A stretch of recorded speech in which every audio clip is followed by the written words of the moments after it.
में सबसे ज्यादा आईएनडीआई की जो मुख्य पार्टी है वो तो कांग्रेस है और पूरी तौर से कांग्रेस इस समय लाचारी का शिकार है। इससे भी अधिक आत्मविश्वास के सामने आपके सामने में हम तो चुनाव लड़ेंगे तो देखिए कैसे आम आदमी पार्टी वाले कहने लगे वो छोटे नेता हैं, वो तो कभी जीते नहीं हैं। अब आप बताइए लाचारी का दूसरा दौर देखिए।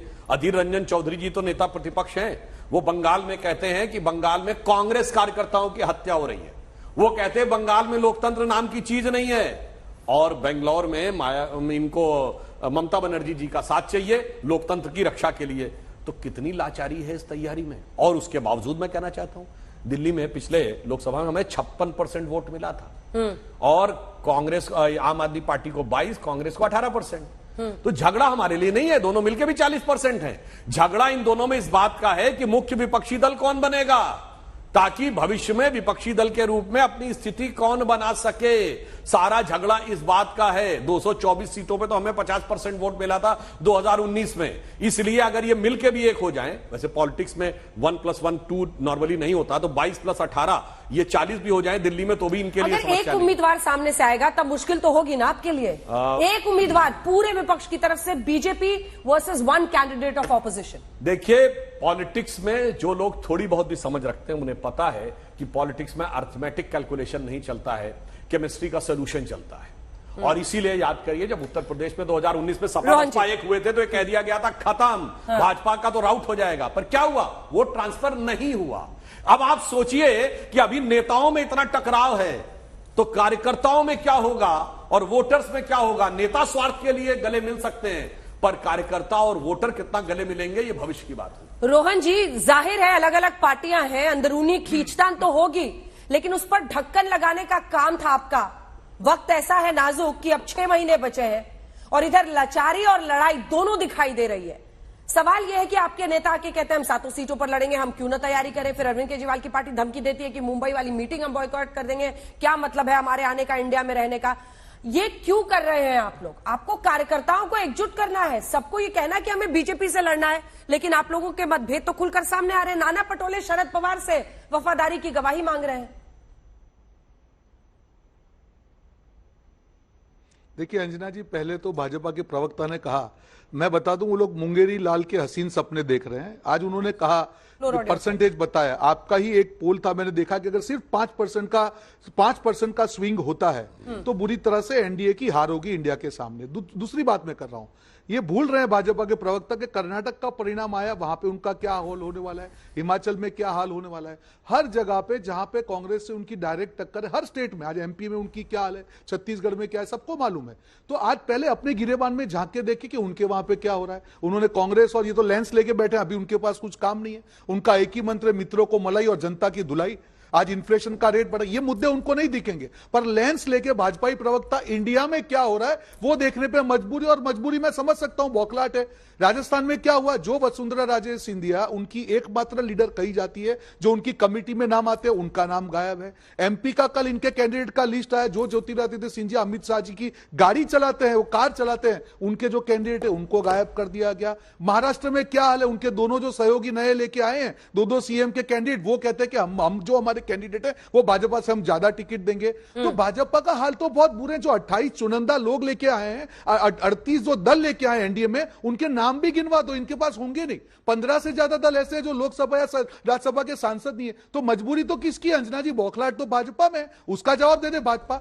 दूसरा बात आपने सवाल पूछी, जो आपने कहा कि अंदरूनी हमारे, देखिए हर राज्य में जहां पे कांग्रेस पार्टी के भी स्थानिक नेता हैं और आम आदमी पार्टी या जो भी पार्टी है, आज लोकल हमारे लीडर्स हैं, उनको अपनी बात रखने का अधिकार है। पर जब हम लोग मैक्रो इश्यूज की बात करते हैं, जब हम कॉमन मिनिमम प्रोग्राम की बात करते हैं, जब हम देश की जनता को बचाने की बात करके लोकतंत्र की रक्षा की बात करते हैं, एजेंसियों के दुरुपयोग के सामने की बात करते हैं, महंगाई से लड़ने की बात करते हैं, बेरोजगारी से लड़ने की बात करते हैं, नफरत से लड़ने की बात करते हैं, तब हमको कॉमन मिनिमम प्रोग्राम के तहत मिलके आना होगा। और जो सेंट्रल लीडरशिप आने वाले दिनों में तय करेगी, रोहन जी एक सेकंड करेंगे। ये कैसे हमला करते हैं? सवाल तो सुनिए रोहन जी, सवाल तो सुनिए, उसका जवाब ही नहीं आप दे रहे। सुधांशु जी या प्रधानमंत्री नरेंद्र मोदी क्या कह के हमला करते हैं?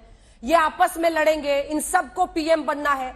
अगर वही फूट आप जनता के सामने इतना सामने लाकर रख देंगे तो फिर कौन भरोसा करेगा कि आप एकजुट है? इसका तो आप जवाब ही नहीं दे रहे।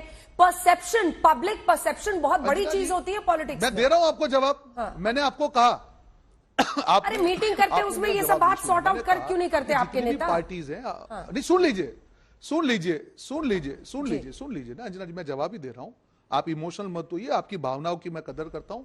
आप बात को समझिए कि जहां पे भी स्थानिक हमारे यूनिट्स हैं, आम आदमी पार्टी दिल्ली में है, कांग्रेस पार्टी भी है वहां पे, ऑब्वियसली हमारे जो लोकल लीडर चाहेंगे कि सारी सीट पे कांग्रेस पार्टी लड़े, वो उनका अधिकार है, वो अपना रिप्रेजेंटेशन तो करेंगे। हमारे वहां पर ये नहीं कि एक व्यक्ति मित्रों बोल दिया सारे लोग शांत हो जाएंगे, नहीं, लोकतांत्रिक है, यहाँ पे सबको अपने बोलने का अधिकार है। पर जो पार्टी का निर्णय होगा सर आंखों पर होगा। आज आपकी चैनल पर मैंने 4 डिबेट की, तब यह कहा जाता था कि पहली इंडिया की जो पहली मीटिंग हुई उसमें जितने दल आए उतने दल नहीं आएंगे। सुधांशु जी ने कहा था कि मैं बता दूंगा, उससे ज्यादा 14 दल बढ़ गए। तो देखिए आगे आगे क्या होता है, क्योंकि जनता जनार्दन ने फैसला बना लिया है कि जनता इंडिया की तरफ सुधांशु जी, आप कह रहे हैं एक छोटा सा जवाब दे भारत ही जनता है, और ये लड़ाई जो है भाजपा के खिलाफ है। आप कह रहे हैं उनमें टेंशन है, वो कह रहे हैं हमारा तो एक्सटेंशन हो रहा है। अरे बाकी छोड़िए, इनकी पार्टी के अंदर अभी बोले सबको बोलने का अधिकार है, लोकतांत्रिक अधिकार है। अभी खड़गे जी का बयान आया है कि सोनिया जी और राहुल जी ने मुझे अध्यक्ष का दायित्व दिया है।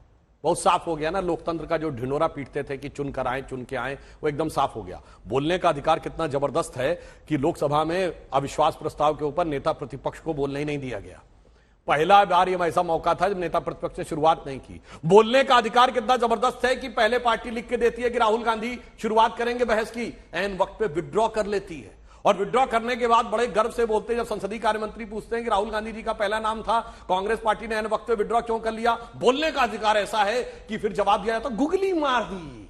साहब क्या बोलते हैं, क्या बुलवाते हैं। कांग्रेस पार्टी से कौन बोलेगा ये आप तय करेंगे? नहीं, मैं तो सिर्फ ये बता रहा हूं, बोलने का अधिकार है, लोकतांत्रिक है। मैंने आपको इसीलिए कहा हाँ। एकमात्र अविश्वास प्रस्ताव जिसपे शुरुआत नेता प्रतिपक्ष नहीं की, और पहले द्वारा दी गई सूची में नाम ही नहीं था अधीर रंजन चौधरी जी पर गौरव गोगोई बोले, और कितना अच्छा बोले। हाँ, बहुत अच्छी बात आपने कही। राहुल गांधी जी का नाम विड्रॉ करके जब गौरव गोगोई जी का रखा गया तो इन्होंने कहा गुगली मार दी, यानी हमें अचंभा दिया।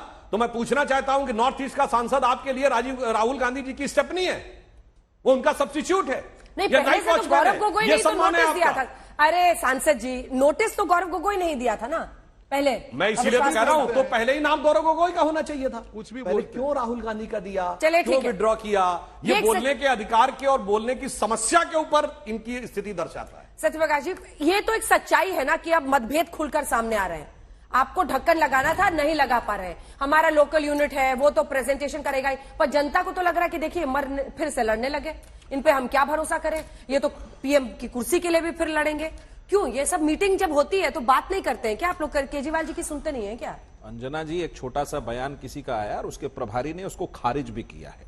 रही बात की इंडिया में, अरे साहब है, एक सेकंड, कल सारे कांग्रेस के नेता एलजी के पास गए थे दिल्ली में कि आप भ्रष्टाचार के मामलों में अरविंद केजरीवाल की जांच कीजिए। इसको छोटा मत बता के उड़ा दीजिए हवा में।